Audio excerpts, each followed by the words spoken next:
رحمة للعالمين يا رحمة للعالمين يا رحمة للعالمين.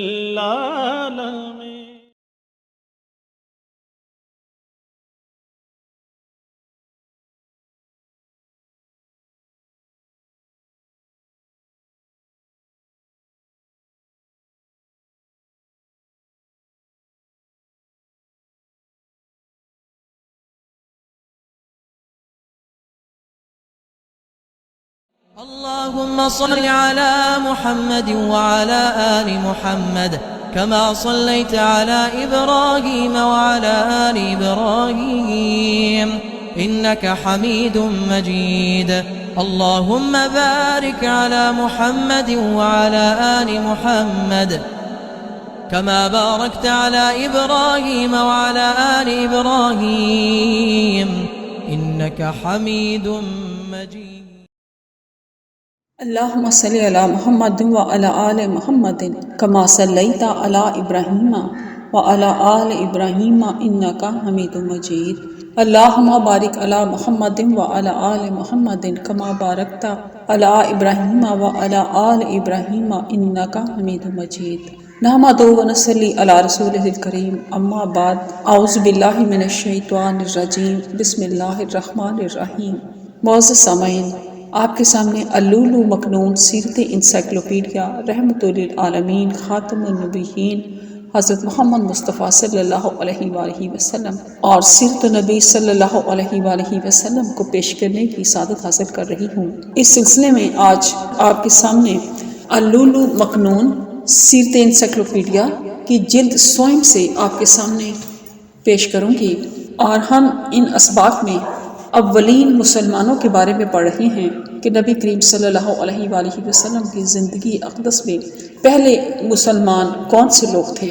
اس سے پہلے کہ سبق میں نے حضرت ابوبکر صدیق اور حضرت عثمان بن عفان کے بارے میں آپ کو بتایا ہے، اور سیدنا عثمان کے بارے میں جو بنو امیہ سے تعلق رکھتے تھے ان کے بارے میں بتا رہی ہوں.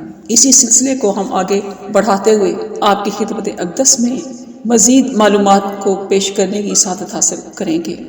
بسم اللہ الرحمن الرحیم. الحمدللہ نحمدہ ونستعینہ ونستغفرہ ونعوذ باللہ من شرور انفسنا ومن سیئات اعمالنا من یہدہ اللہ فلا مضل لہ ومن یضلل فلا ہادی لہ واشہد ان لا الہ الا اللہ وحدہ لا شریک لہ واشہد ان محمدا عبدہ ورسولہ. نبی کریم صلی اللہ علیہ وآلہ وسلم اور حضرت ابوبکر رضی اللہ تعالیٰ عنہ کی طرح عثمان بن عفان رضی اللہ تعالیٰ عنہ نے بھی جاہلیت زمانہ میں کسی بت کو کبھی سجدہ نہیں کیا، نہ کبھی شراب پی. عثمان رضی اللہ تعالیٰ عنہ اپنے بارے میں خود بتاتے ہیں، ماں زنیت ولا سرقت فی جاہلیت ولا اسلام ولا تغنیت ولا تمنیت منذ اسلمت ولا مسست فرجی بیمینی منذ بایعت رسول اللہ صلی اللہ علیہ وآلہ وسلم. میں نے زمانہ جاہلیت اور اسلام دونوں میں کبھی زنا کیا، نہ ہی کبھی چوری کی.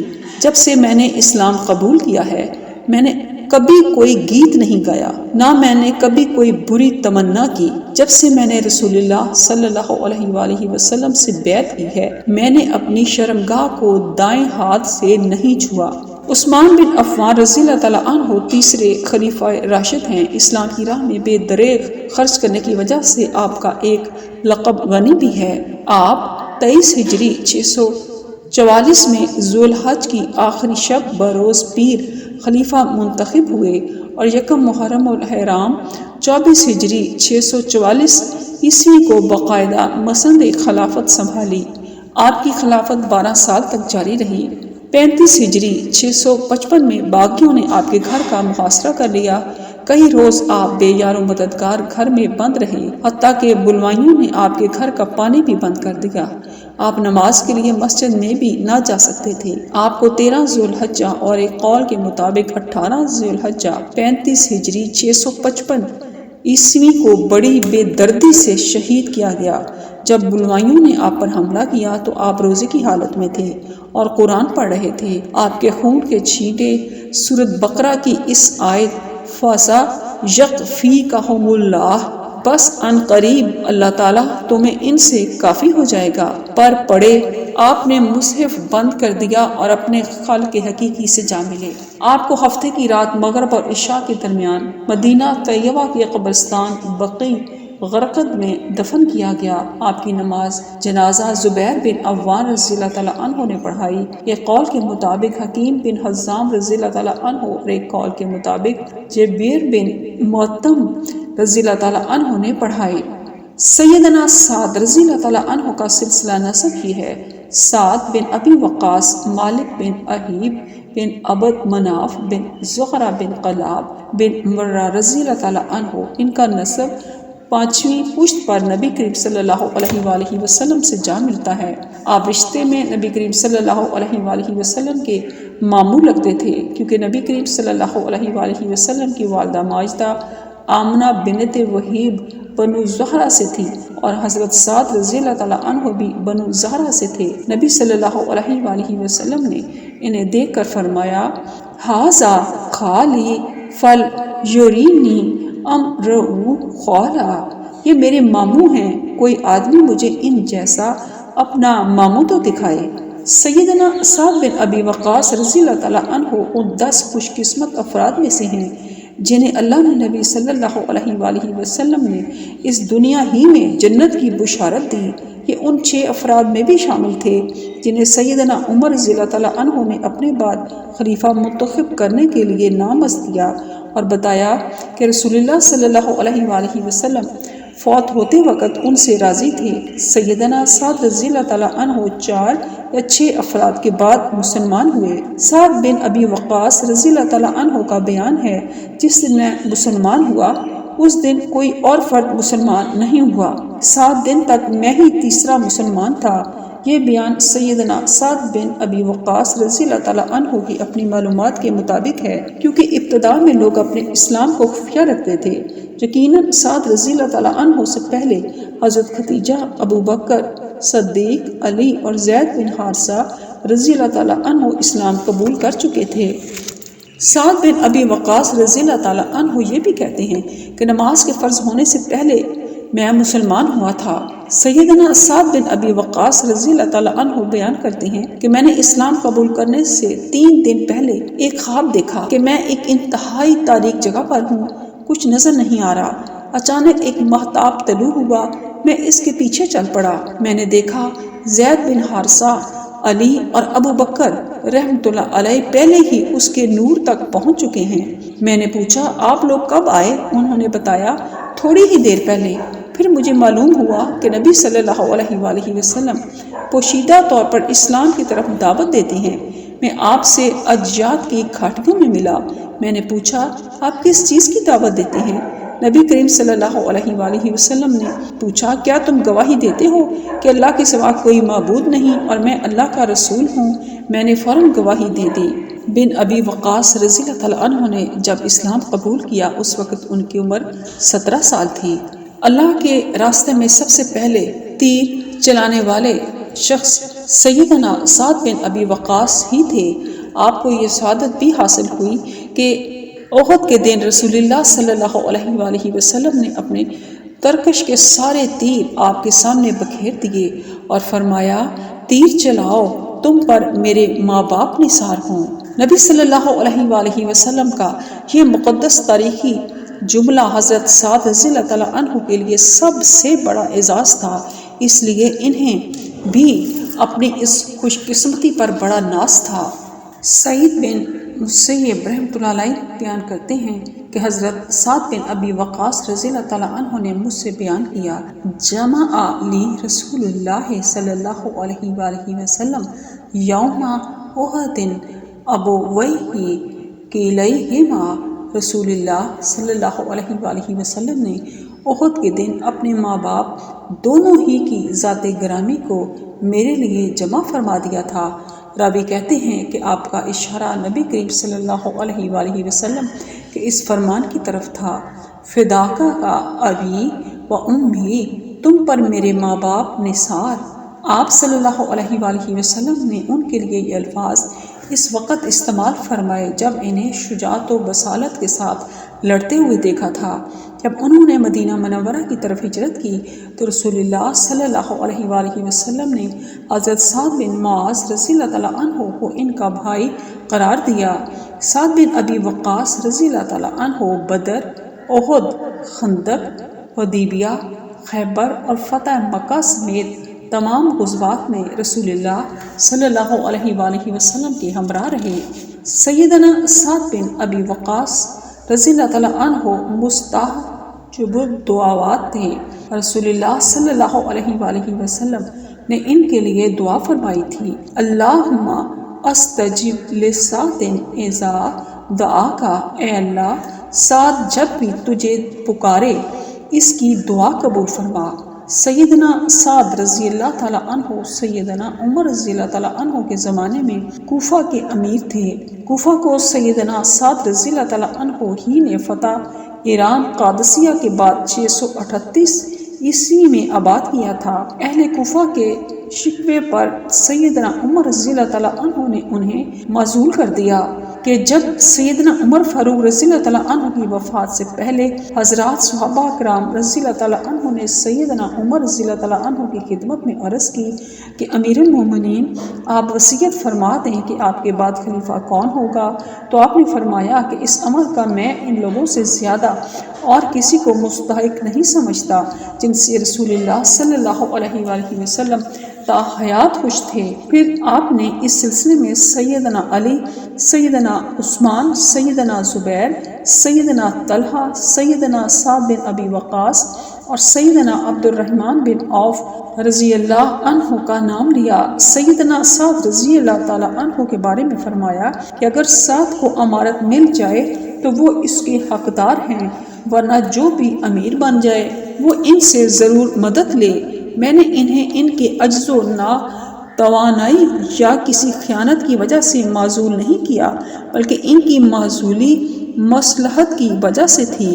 جنگ قادسیہ تاریخ اسلام میں بڑی اہمیت کی حامل ہے۔ ایرانیوں سے یہ جنگ شعبان 15 ہجری بمطابق سپٹمبر 636 عیسوی کو ہوئی۔ اس میں لشکر اسلام کی قیادت سیدنا سعد بن ابی وقاص رضی اللہ تعالیٰ عنہ ہی نے کی۔ مادی اور عسکری قوت کے لحاظ سے ایرانی سپاہ لشکر اسلام سے بہت آگے تھی۔ ایرانی سپاہ 2 لاکھ نفر پر مبنی تھی۔ ان میں 80,000 فوجی گھڑ سوار اور 60,000 پیادہ تھے۔ یہ بھاری اسلحہ سے لیس تھے۔ ان کے مقابلے میں مجاہدین اسلام کی کل تعداد 33,000 نفر تھی۔ ان کے پاس اسلحہ بھی تھوڑا تھا، کھانے پینے کا سامان بھی کم تھا، تاہم ان کے سینوں میں اللہ رب العزت پر ایمان اور حسن عمل کا ناقابل تسخیر جذبہ موزن تھا، اور ان کی جنگی تربیت بے مثال تھی۔ معرکہ قادسیہ میں 4 دن تک گھمسان کارن پڑا۔ بالآخر ایرانی سپاہ مسلمانوں کے سامنے نہ ٹھہر سکی۔ مسلمان اس دلیری سے لڑے کہ ایرانیوں کے پاؤں اکھڑ گئے۔ انہوں نے کلمہ فرار پڑھا اور میدان جنگ سے نکل بھاگے۔ اس طرح قادسیہ فتح ہو گیا۔ معرکہ جلولہ کے دوران دجلہ کی موجوں میں بے خطر گھوڑے دوڑانے والے اسلام کے بطل جلیل حضرت سعد بن ابی وقاص 55 ہجری میں مدینہ منورہ سے 7 میل دور عقیق کے علاقے میں رحلت فرما گئے۔ ان کی نماز جنازہ گورنر مدینہ مروان بن حکم نے پڑھائی۔ سیدنا ارقم بن ابی ارقم رضی اللہ تعالیٰ عنہ، سیدنا ارقم رضی اللہ تعالیٰ عنہ کے والد ابوار رقم کا نام عبد مناف بن اسد بن عبداللہ بن عمر بن مخزوم قرشی مخزومی تھا۔ سیدنا ارقم رضی اللہ تعالیٰ عنہ بھی دعوت اسلام کے آغاز ہی میں مسلمان ہو جانے والے جلیل القدر افراد میں شامل تھے۔ بیان کیا جاتا ہے کہ شروع ہی میں اسلام قبول کرنے والے یہ 12ویں شخص تھے۔ رسول اللہ صلی اللہ علیہ وآلہ وسلم نے سلسلہ مواخات میں ابو طلحہ زید بن سہیل رضی اللہ تعالیٰ عنہ کو آپ کا بھائی قرار دیا۔ آپ نے بدر، احد اور خندق سمیت تمام غزوات میں حصہ لیا۔ حضرت ارقم بن ابو ارقم رضی اللہ تعالیٰ عنہ 55 ہجری 675 میں مدینہ منورہ میں فوت ہوئے۔ وفات کے وقت آپ نے وصیت کی کہ ان کی نماز جنازہ سیدنا سعد بن ابی وقاص رضی اللہ تعالیٰ عنہ پڑھائیں۔ ان دنوں مروان بن حکم معاویہ رضی اللہ تعالیٰ عنہ کی طرف سے مدینے کا گورنر تھا۔ جب سیدنا ارقم رضی اللہ تعالیٰ عنہ اللہ کو پیارے ہوئے تو حضرت سعد رضی اللہ تعالیٰ عنہ مسجد نبوی سے 7 کلومیٹر دور وادی عقیق میں تھے۔ مروان نے نماز جنازہ پڑھانی چاہی اور کہا کہ ہم ایک غائب آدمی کی وجہ سے صحابی رسول کو روک نہیں سکتے۔ سیدنا ارقم رضی اللہ تعالیٰ عنہ کے بیٹے عبید اللہ نے مروان کو منع کر دیا، جس سے ان کے درمیان تلخ کلامی ہو گئی۔ پھر حضرت سعد رضی اللہ تعالیٰ عنہ آئے اور انہوں نے نماز جنازہ پڑھائی۔ مکان کا اصلی شرف اس کے مکین سے ہوتا ہے۔ یہ مکین ہی کی نسبت ہوتی ہے جو مکان کو معظم اور گرام مایہ بنا دیتی ہے۔ اگر حضرت موسیٰ علیہ السلام سے نسبت نہ ہو تو کوہ طور کیا ہے، محض مٹی کا تودا ہے۔ چنانچہ حضرت موسیٰ علیہ السلام نے کوہ طور پر اللہ رب العزت سے کلام کیا تھا، اس لیے اسے ایسی عزت نصیب ہوئی جو قیامت تک مات نہیں پڑے گی۔ یہی معاملہ دارالارقم کا ہے۔ اسے عالم انسانیت کی سب سے بڑی شخصیت محمد رسول اللہ صلی اللہ علیہ وآلہ وسلم سے نسبت ہے، اسی لیے تاریخ اسلام میں دارالارقم کا نام ہمیشہ جگمگاتا رہے گا۔ رسول اللہ صلی اللہ علیہ وآلہ وسلم نے اسے دین حق کی تعلیم اور تبلیغ اولین کا مرکز بنایا، اور یہی وہ تاریخی واقعہ پیش آیا کہ جناب عمر جہاں ندامت سے سر جھکا کر حاضر ہوئے اور اسلام قبول کر کے تحریک دعوت و اسلام کے نئے باب کے آغاز کا موجب بن گئے، جہاں صحابہ اکٹھے ہوتے تھے اور نبی کریم صلی اللہ علیہ وآلہ وسلم سے اسلامی تعلیمات و اخلاقیات سیکھتے تھے۔ یہ مرکز بیک وقت مسلمانوں کی درس کا اور عبادت کا ہونے کے علاوہ ان کا کمیونٹی سینٹر بھی تھا۔ بعد میں دارالارقم کو دارالاسلام کہا جانے لگا۔ یہ گھر کوہ صفا کے پاس تھا۔ رسول اللہ صلی اللہ علیہ وآلہ وسلم نے سیدنا ارقم رضی اللہ تعالیٰ عنہ کو مدینہ منورہ میں ایک گھر عطا فرمایا۔ ہو سکتا ہے آپ صلی اللہ علیہ وآلہ وسلم کا یہ عطیہ مکہ میں ان کے گھر کو بطور مرکز برتنے کا صلہ ہو۔ سیدنا ارقم بن ابی ارقم رضی اللہ تعالیٰ عنہ کے اسلام قبول کرنے کا کسی کافر یا مشرک کو کوئی علم ہی نہیں تھا، اس لیے یہ بات لوگوں کے گمان میں بھی نہیں آ سکتی تھی کہ محمد صلی اللہ علیہ وآلہ وسلم اور ان کے ساتھی باہم ملاقات کے لیے ان کے گھر میں اکٹھے ہوتے ہیں۔ ارقم بن ابی ارقم رضی اللہ تعالیٰ عنہ کا تعلق بنو مخزوم سے تھا، جو بنو ہاشم کا مخالف قبیلہ تھا۔ مشرکین مکہ یہ سوچ بھی نہیں سکتے تھے کہ نبی کریم صلی اللہ علیہ وآلہ وسلم اپنے دشمن قبیلے کے فرد کے گھر کو دین حنیف کی تعلیم کا مرکز بنا لیں گے۔ ارقم بن ابی ارقم رضی اللہ تعالیٰ عنہ کی عمر اس وقت بمشکل 16 سال تھی۔ قریش مسلمانوں کو نبی کریم صلی اللہ علیہ وآلہ وسلم اور کبار صحابہ کے گھروں میں ڈھونڈتے رہے۔ وہ سمجھتے تھے کہ مسلمان بنو ہاشم کے کسی گھر یا ابو بکر صدیق رضی اللہ تعالیٰ عنہ کے گھر میں اکٹھے ہو سکتے ہیں۔ دارالارقم کو مرکز بنانا نہایت سوچا سمجھا حکیمانہ اقدام تھا۔ اسی حکمت کے باعث کسی مشرک کو اس مرکز کی ہوا بھی نہ لگنے پائی، اور جہاں قریش کی اچانک جا دھمکنے کی کبھی نوبت ہی نہیں آئی۔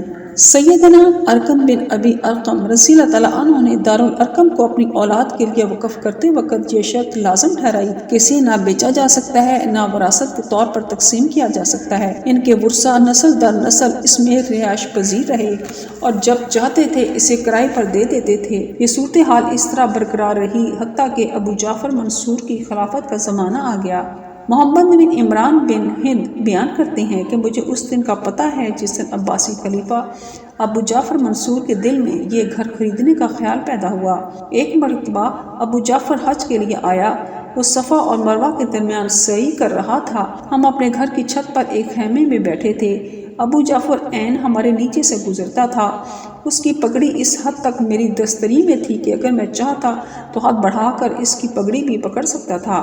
جب وہ وادی میں اترتا تو صفا پر چڑھنے تک اس کی نظریں ہماری طرف ہی لگی رہتی۔ جب مدینہ میں محمد نفس زکیہ بن عبداللہ بن حسن نے ابو جعفر کے خلاف بغاوت کی تو عبداللہ بن عثمان بن ارقم رحمۃ اللہ علیہ بھی ان کے پیروکاروں میں شامل تھے، لیکن انہوں نے خروج میں حصہ نہیں لیا۔ ابو جعفر کے دل میں ان کے خلاف قدرت بھر گئی۔ اس نے مدینہ کے گورنر کو لکھا کہ انہیں قید خانے میں ڈال دیا جائے۔ پھر اس نے کوفہ کے ایک شخص شہاب بن عبدرب کو بھیجا اور ساتھ ہی مدینہ کے گورنر کے نام ایک حکم نامہ بھی ارسال کیا کہ یہ شخص جو کچھ کرنا چاہے اسے کرنے دیا جائے۔ شہاب کوفی عبداللہ بن عثمان رحمۃ اللہ علیہ کے پاس قید خانے میں گیا۔ ان کی عمر اس وقت 80 سال سے تجاوز کر چکی تھی۔ وہ اس قید و بد سے تنگ آ چکے تھے۔ شہاب نے ان سے کہا، اگر آپ دارالارقم بیچنے کے لیے تیار ہو جائیں تو میں آپ کو اس قید سے نجات دلا سکتا ہوں۔ امیر المومنین ابو جعفر اسے خریدنا چاہتے ہیں۔ اگر آپ یہ گھر ان کے ہاتھ فروخت کرنے پر رضامند ہو جائیں تو میں ان سے آپ کی معافی کے بارے میں بات چیت کروں گا۔ عبداللہ بن عثمان نے کہا کہ یہ گھر تو وقف ہے، اس میں میرے ساتھ اور بھی بہت سے غرسا شریک ہیں۔ شہاب بولا، آپ اپنے حصے کا سودا کر کے بری ذمہ ہو جائیں، باقی لوگوں سے ہم خود بات کر لیں گے۔ چنانچہ عبداللہ بن عثمان بن ارقم کو ان کے حصے کی رقم 17,000 دینار طے کر کے ان کا حساب بے باک کر دیا گیا۔ پھر شہاب کوفی ان کے بھائیوں کے پاس پہنچا اور انہیں زیادہ قیمت کا لالچ دے کر یہ مکان خرید لیا۔ یوں یہ گھر ابو جعفر اور اس کے اقربا کی ملکیت میں آ گیا۔ پھر خلیفہ مہدی نے یہ گھر اپنی بیوی خیزران کو دے دیا۔ اس نے اسے نئے سرے سے تعمیر کرایا تو یہ اسی کے نام سے منسوب اور معروف ہو گیا۔ بعد ازاں یہ موسیٰ ہادی بن محمد مہدی کے بیٹے جعفر کی ملکیت میں آ گیا۔ آج کل دار ارقم مسجد الحرام کی توسیع کے بعد مسعی صحیح کرنے کی جگہ میں شامل ہو گیا ہے۔ سیدنا طلحہ بن عبید اللہ رضی اللہ تعالیٰ عنہ، طلحہ بن عبید اللہ طلحۃ الخیر اور طلحۃ الفیاض کے نام سے معروف تھے۔ الخیر کے معنی ہیں ان میں بھلائی ہی بھلائی تھی۔ الفیاض کا مطلب یہ ہے کہ وہ بے حد سخی تھے۔ موسیٰ بن طلحہ اپنے باپ طلحہ بن عبید اللہ رضی اللہ تعالیٰ عنہ سے بیان کرتے ہیں، انہوں نے فرمایا کہ رسول اللہ صلی اللہ علیہ وآلہ وسلم نے احد والے دن مجھے الخیر، غزوہ تبوک کے موقع پر الفیاض اور حنین والے دن الجود کا لقب مرحمت فرمایا۔ الجود کے معنی ہے انتہائی سخی۔ سیدنا طلحہ رضی اللہ تعالیٰ عنہ کا سلسلہ نسب یہ ہے: ابو محمد طلحہ بن عبید اللہ بن عثمان بن عمرو بن کعب بن سعد بن تیم بن سمرہ رضی اللہ تعالیٰ عنہ۔ طلحہ بن عبید اللہ رضی اللہ تعالیٰ عنہ کا نسب 7ویں پشت پر سید البشر رحمۃ للعالمین صلی اللہ علیہ وآلہ وسلم کی ذات بابرکات اور 3ری پشت پر سیدنا ابو بکر صدیق رضی اللہ تعالیٰ عنہ کے نسب سے جا ملتا ہے۔ سیدنا طلحہ رضی اللہ تعالیٰ عنہ کپڑے کے تاجر تھے۔ وہ اپنے ایک سفر کے بارے میں بتاتے ہیں کہ میں ایک روز بصرہ کے بازار میں تھا۔ ایک راہب اپنے صومعہ چرچ میں کہہ رہا تھا کہ حرم میں رہنے والے کسی آدمی کا پتہ تو کرو۔ سیدنا طلحہ رضی اللہ تعالیٰ عنہ کہتے ہیں، میں نے اسے بتایا کہ میں اہل حرم میں سے ہوں۔ میری بات سن کر راہب نے پوچھا، کیا احمد صلی اللہ علیہ وآلہ وسلم کا ظہور ہو چکا ہے؟ میں نے پوچھا، کون احمد؟ اس نے کہا، احمد بن عبداللہ بن عبد المطلب صلی اللہ علیہ وآلہ وسلم، ان کا ظہور اسی مہینے میں ہوگا۔ وہ اللہ کے آخری نبی ہیں۔ وہ حرم سے ظاہر ہوں گے اور ایک پتھریلی اور نخلستانی زمین کی طرف ہجرت کریں گے۔ اگر ان کا ظہور ہو چکا ہے تو ان پر بلا تاخیر ایمان لے آؤ۔ سیدنا طلحہ رضی اللہ تعالیٰ عنہ بیان کرتے ہیں کہ یہ بات میرے دل میں بیٹھ گئی۔ میں جلدی سے مکہ واپس پہنچا۔ آتے ہی لوگوں سے پوچھا، کیا میری عدم موجودگی میں کوئی نئی بات ہوئی ہے؟ لوگوں نے بتایا، محمد صلی اللہ علیہ وآلہ وسلم نے نبوت کا دعویٰ کیا ہے اور ابن ابی قحافہ ابو بکر صدیق رضی اللہ تعالیٰ عنہ ان کے اس دعوے کو صحیح تسلیم کرتے ہیں۔ میں ابو بکر رضی اللہ تعالیٰ عنہ کے پاس گیا، ان سے پوچھا کہ آپ نے اس شخص محمد صلی اللہ علیہ وآلہ وسلم کی پیروی اختیار کر لی ہے؟ انہوں نے اس بات میں سر ہلایا اور کہا، آپ بھی میرے ساتھ چلیں اور ان کی پیروی اختیار کر لیں، وہ حق کی دعوت دیتے ہیں۔ اسی دوران طلحہ رضی اللہ تعالیٰ عنہ نے ابو بکر صدیق رضی اللہ تعالیٰ عنہ کو راہب والا قصہ سنایا۔ ابو بکر رضی اللہ تعالیٰ عنہ طلحہ رضی اللہ تعالیٰ عنہ کو نبی کریم صلی اللہ علیہ وآلہ وسلم کی خدمت میں لے گئے۔ سیدنا طلحہ رضی اللہ تعالیٰ عنہ نے بلا تردد اسی وقت اسلام قبول کر لیا۔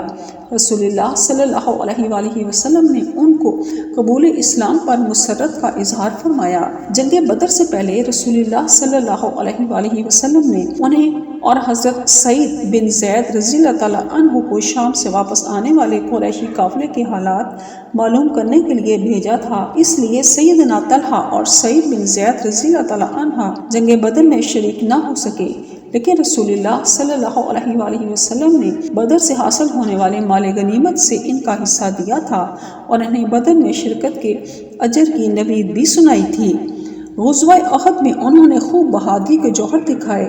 جب بعض مسلمان پیٹ پھیر کر بھاگنے لگے تو یہ رسول اللہ صلی اللہ علیہ وآلہ وسلم کے ساتھ میدان میں ثابت قدم رہے۔ اسی دن مالک بن زہیر جشمی نے نبی کرم صلی اللہ علیہ وآلہ وسلم کو تیر مارا تو حضرت طلحہ رضی اللہ تعالیٰ عنہ نے اپنے ہاتھ سے اس وار کو روکا تھا، جس سے آپ کی انگلی شل ہو گئی۔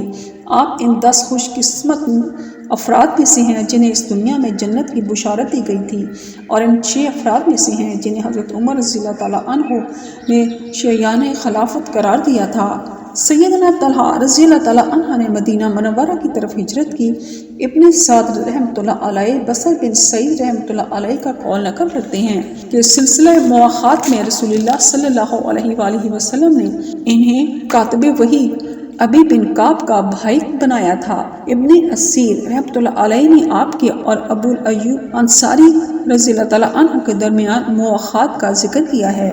سیدنا طلحہ رضی اللہ تعالیٰ عنہ کو جنگ جمل میں مروان بن حکم نے تیر مارا تھا، جس سے آپ شہید ہو گئے تھے۔ بوقت وفات آپ کی عمر 62 برس تھی۔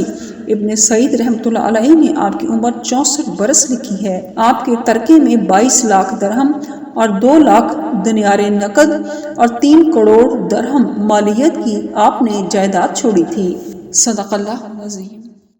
اللهم صل على محمد وعلى آل محمد كما صليت على إبراهيم وعلى آل إبراهيم إنك حميد مجيد اللهم بارك على محمد وعلى آل محمد كما باركت على إبراهيم وعلى آل إبراهيم إنك حميد مجيد